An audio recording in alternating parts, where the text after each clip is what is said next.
Welcome to Vitamin OC. I'm Joanna Weiss. And I'm Whitney Gomez. Every week we bring you your recommended dose of civics and civilization in Orange County. And today we are joined by a very special guest who I think is known to many of our listeners, Kristen Perlmutter. She is the founder and owner and operator of Mainspring Family Wellness, which does Reiki and hypnotherapy. And we need to learn all about that today because I don't know a lot about it.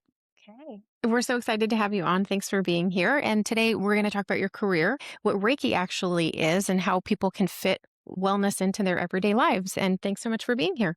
Thank you for having me. This is such an honor. Excited to have this conversation and be on your podcast. Well, great. Well, let's start with your background because Reiki isn't something you major in college. So what was your background before you came to this field? Yeah. So actually, funny enough, I have a degree in art history and communications. I enjoyed studying it, but I never pursued a career in that field. I did go into education after college, and I loved working with kids. I worked as an educational therapist at a school, and then I had my own business, like a tutoring educational therapy business. And then I had a little event planning business as well. So I guess I don't really like having a boss. I guess I like to have my own business. And then of course I became a mom and took a little pause from everything. And then I thought, what am I doing next with my life? I took these parenting classes that I think a lot of people around here are familiar with. It's called conscious parenting with Dr. Jenna Flowers and Dr. Nola Casserly. They were amazing resources when my twins were young. And we would sit in this room and there was a curriculum that we were learning and following, but it was really also just connecting with other moms and sharing our battle scars and, commiserating. And Jenna and I started talking on the side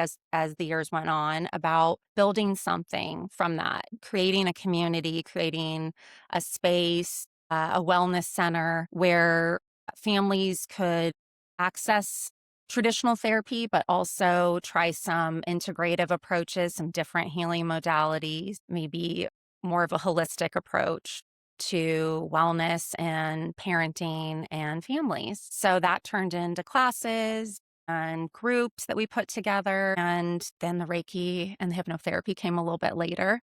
But that was really how it all started. Unfortunately, we opened our business right before COVID, literally January before COVID hit. So that was a bit of a blow. Yeah. Oh, gosh. Yeah. And we had to pivot a bit. But we made it work. Somehow we did a lot of Zoom classes. We had some families that used our space part-time because they weren't able to go back to school. So we had teachers that would come in and work with them, parents that needed to go to work. And so we figured it out. Everything we had sort of been dreaming of for a long time wasn't able to come to fruition for a while. We were able to get going on our podcast before we opened our doors, and that was exciting. And that was sort of our way of getting our feet wet and seeing, if the community was interested in what we had to share. I mean, we would sit and just talk for hours, like I'm sure you both do, about let's talk to this person, let's do this, let's talk about this topic. And we were so excited, and it felt like very organic to start having the conversations and sharing that with the community. So you were the star pupil in the class and got to know Dr. Flowers. Yeah. Was there a certain point in the classes that you were taking where you thought, I can do this, or this is so important, I need to bring this to more people? What was the turning point? Yeah, I think I felt such a connection to what we were learning and such a connection to the other parents that I was learning with. I just wanted to share that with everybody. I wanted other families to have access to that information, to know about it. It was such valuable information. There's still things that they taught us that I say out loud all the time to my teenage children. What's an example? An example is calm to calm. Actually, we were talking earlier about having a puppy. I do that sometimes with the puppy. When we're calm, they're calm. When we get worked up, they get worked up. Okay, I'm terrible at this. I go right to 60, 0 to 60 immediately. So I need to work on that. It's just, so that's a good one. I mean, it's so simple, but just to remember that little mantra. And the other one I love is strike while the iron's cold. So kind of same idea. If we're calm and collected and have our wits about us, then we're going to have a better result with the interaction that we have with our kids or our dogs or our spouses. So That's a great one. It's a shame that you had to pivot, but it sounds like there was a lot of good that came out of it. So kudos to you all for, I mean, keeping people connected during COVID was probably as important as if you had been able to have that kind of successful business plan. But it sounds like it was a great shift and helped people at a time when people needed that connectivity. So definitely. yeah, Yeah. a blessing in disguise. Yeah. If you had to explain Mainspring's mission to someone who's never heard of it in plain terms, how would you describe what you're actually trying to do for families? What Mainspring once was has kind of morphed into something a little bit different. Still similar goals and mission. We started the center to bring families together, to educate, to support, to create community and connection. We had classes like anxiety coping skills. We had yoga and mindfulness for kids. We were just really, especially during that time, really looking to kind of calm everybody's nervous system down. And then we started introducing maybe some things that, we did therapy, a traditional therapy. We had that as an option if people needed it. We had group therapy. We had somebody that would come in and do cranial sacral. And then What is that? So think of like a massage therapist, but they're touching you in certain parts of your body, like an osteopath, where they're very, very gently moving fascia, moving things physically. It's more of a physical, whereas Reiki's not physical. You're not Okay. being touched, but it's more your energy that's moving. We started introducing different healing modalities as well. So then I simultaneously had become interested in Reiki and was pursuing that for my own benefit. Can we just stop on that? Because I've barely heard of it. So how did you Yeah. become interested in it? Where did you first see it? How did it come into your life? So it's about 10 years ago. There's a person around here who I actually ended up learning from. She's wonderful. She became a teacher and a mentor and a friend to me. But I actually got invited to somebody's house to do a tarot card reading, which I was like, sure, why not? I've always been open to anything spiritual, anything a little woo-woo. I'm like, yeah, why not? Let's experience that and see what comes up. So she was lovely. She told me something during that session that led me to a class that she was teaching where I brought my daughter. She taught it at Magnolia Wellness. And I just thought this woman's got such amazing information. She's just like such a peaceful, serene human.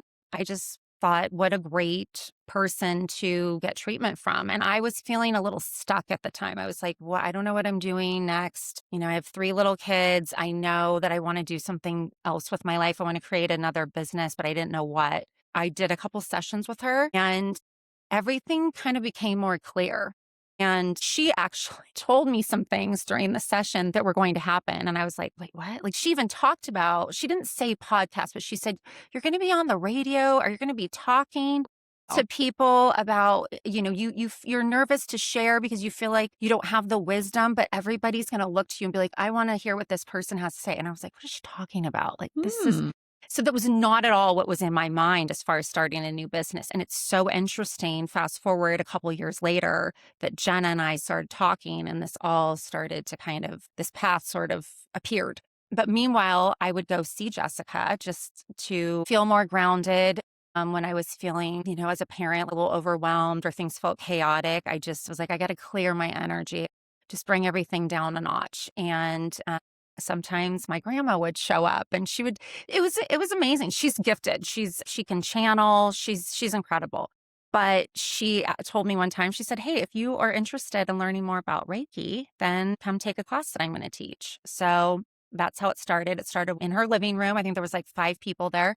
We took a Reiki 1 class, which really you're learning about what Reiki is, the history of Reiki and how you can use it on yourself, how you can self-heal. And then you go to the next phase, the second course of Reiki, and then on to master. And then you can start sharing. You could start your own business. You can open a practice. You can start sharing Reiki with other people as well. So it kind of grew from there. So what do you say to people who are either skeptical about Reiki or don't really understand it?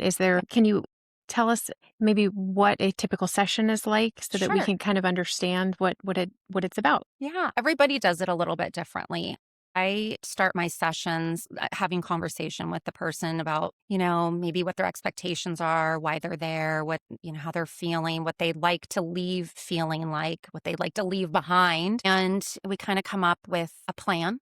Before we get started. And then they lay down like on a massage table bed. And I start with the Reiki is coming from my hands. So the hands are the conduit of the energy. Reiki just means life force energy.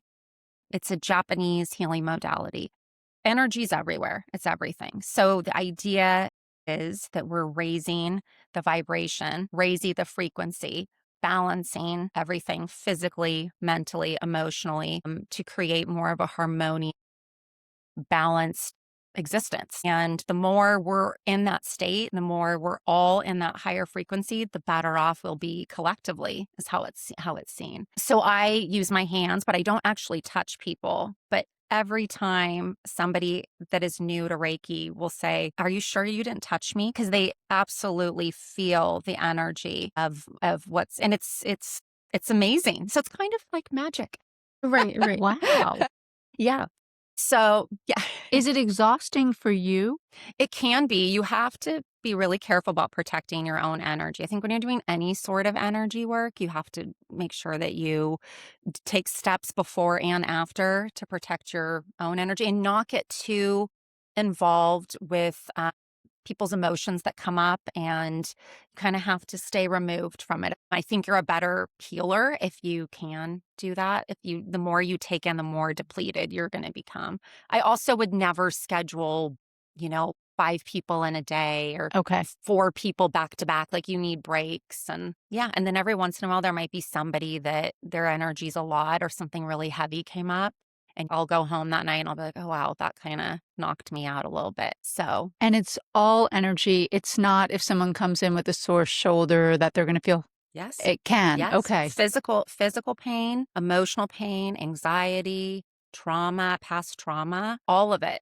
All of the above. And So, where are you pushing it? So when you're going with your hands over someone, it's distributing within them, or you're trying to get it out of them? uh, a little bit of both. So I'm working with the chakra system. I use the 7 main chakras. We have, there's chakra points all over our body. And if you've ever done acupuncture, where they put, it's a same idea. It's like a map. You're using that as a map or a guide. It's clearing those chakras, getting everything balanced so that it's aligned and the person can leave feeling better. And absolutely people feel it physically. And even if I was working on something that I felt like, "Oh, something's going on over here with this person's leg," even if I wasn't in the right spot, it was the other leg, the energy of the Reiki goes where it needs to go to heal. It's kind of one of those things. I wish everybody could experience it, because there are people that are skeptical, and I even have people in my family that are like, "I still don't understand this." But if you experience it, you do. Think about the energy that's around us, that's in us at all times. It's everywhere. The tree has energy, and everything has a vibration and an energy. So the idea of raising that frequency, creating that balance, everything's just a little like when you're in nature, you feel a little calmer, a little more harmonious. Nature is naturally vibrating at a higher frequency. Have you been to India? Oh, You I've would love it. never been. Have you? It's a long story, but I went a couple of years ago, and I think it would be right up your alley. I would love to go. There's a lot of this kind of, well, obviously with the chakras and everything. Yeah. And that's where that comes from. Absolutely. The chakra system comes from Indian teachings. But I would love to go. I think it's really, put that on your list. I think Okay. you would fit right in. Okay, so talk to us about, in your practice, Mhm. you do Reiki and then hypnotherapy. Mhm. And what is that? So hypnotherapy is putting somebody in a hypnotic trance, and Wow, this is really something. it's working with your subconscious. People that come in are coming because they want to change something. They want to break a habit, or they're tired of feeling a certain way, or repeating the same pattern. So you're coming in wanting something, you're wanting a shift, a change. That's what we work with. Here's what your subconscious is looking for. The way I do it is, we're once again having a conversation for a while. I would have a lengthier conversation with a new hypnotherapy client, and I would come up with their words, so that I'm reinforcing their ideas. Like, they come in and say, for example, "I'm really need to stop eating so much sugar. I'm so addicted to sugar. I can't stop. Did you notice how she kind of looked at me when she said that? Well, it I'll works. be there tomorrow. Okay. You can call me. Yeah. So if somebody is, wanting to break a habit like eating too much sugar or drinking too many glasses of wine, that's a common one. I've had people that come in and say, I all of a sudden can't drive on the freeway. I'm scared to get in Right. the elevator, different phobias and Okay. fears. We do a little digging to figure out what's underneath that. And then the person is in a trance, which really is like, it's not scary. It's like you're in between state. If you're meditating or even like zoning out, you're not awake, but you're not asleep. You're just you're conscious. But you're just, and so it's like you have control. I'm not going to make you cluck like a chicken, but you're also in a state where things could be suggested to you. Okay. And how did you become trained in this? So Jenna and I did that together. We actually had a podcast guest when we had Mainspring Family Wellness podcast, and he blew our minds. He was a pediatrician. His name was Dr. Anbar. He's down in San Diego, and he's a pediatric pulmonologist, and he learned how to use hypnotherapy with his patients to help them manage pain and anxiety before they were going to have procedures and surgeries. So I was like, this is amazing. Why don't more people talk about this? This is such an underused healing modality.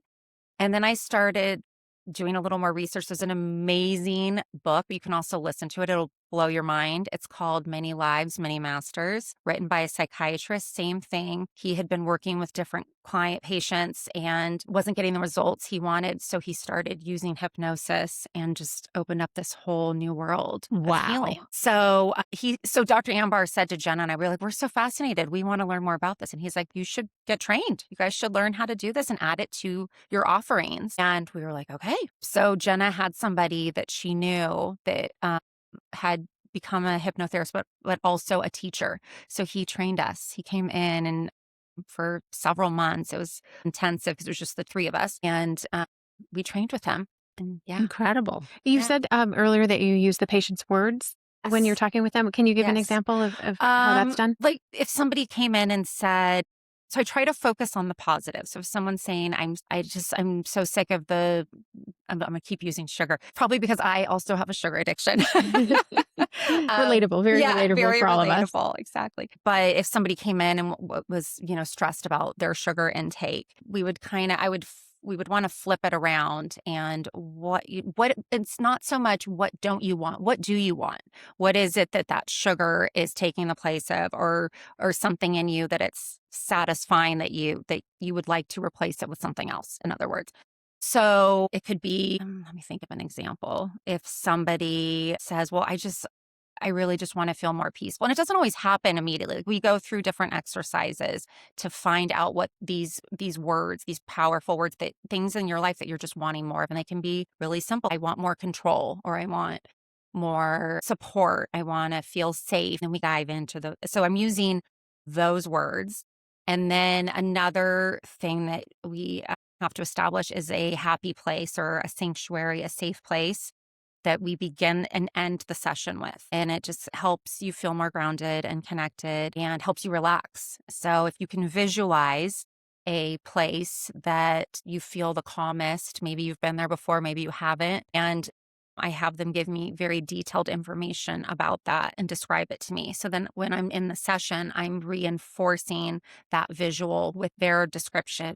Mainspring has evolved quite a bit in really unique ways. What do you see looking forward? What is your vision for Mainspring and what you hope it becomes? I love what I'm doing right now. And I'm so happy that Jenna is next door and has her marriage family therapy practice. And it's great that I can still feel her energy through the walls. And I'm just happy that we're both doing what brings us joy. And I want to keep doing it and hopefully adding a little bit to it. I'm always wanting to learn. And I think there's so much that I don't know. But especially in the wellness realm, there's so many healing modalities out there. There's so much Eastern medicine I want to know more about. It doesn't necessarily mean that I would be the facilitator, but I think there are people that I could bring in and share that with the community. I think people are often looking for integrative approaches these days. And it's amazing. Hypnotherapy and Reiki are being used in hospital settings, and and really with Western medicine as well. So I see that bridge, that connection, and I think that's something that I could hopefully grow and contribute to as time goes on. And for listeners who are interested in learning more, they can find you online. Yes. And then can you just tell us like how many hypnotherapy sessions is typical? How often do people come in for Reiki? It's different for everybody. It depends on what you're working through. I've had people that see a huge shift and change after 1 or 2 sessions. And then sometimes people need to come 5 or 6 times. I would say most of the time, 2 or 3 times, you're going to see a huge change. Reiki, I always say to people, it's really how you feel. You need to let it sit and integrate a bit after you do it. You feel the effects of it for a while afterwards. So I think it's good to just kind of see how you feel. And when your body and your mind will tell you like, okay, I'm ready for a reset. I'm ready to balance things out again, to get things back to where they once were. I got a little off. I'm not feeling great. So you just have to go off of how you feel. Okay. And I think I read that Reiki helps with sleep because we have so many friends having trouble with the 3 a.m. wake up. So many friends are they're dead tired at 9 and 10 o'clock and they're waking up at 3 a.m. And then so Reiki helps with that? Absolutely. Okay. Especially if you can learn how to do it on yourself, which you absolutely can. There's a lot of little tricks you can do for sleeping before you go to bed and even if you wake up in the middle of the night. Hypnosis can help with that as well. There's amazing apps. I'm sure you're familiar with them. Insight Timer and Calm, where people are talking to you.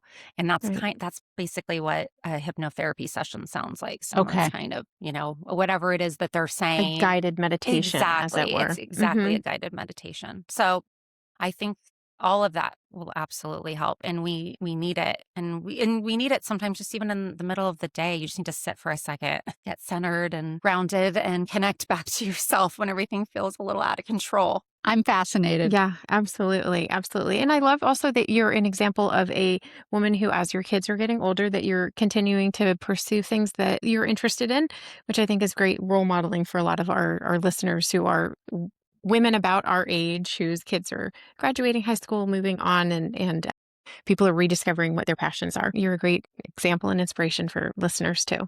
Thank you. I appreciate that. I kind of knew when I met you. I just knew there was something about you. So thank you so much for coming to talk to us. I think this is so fascinating.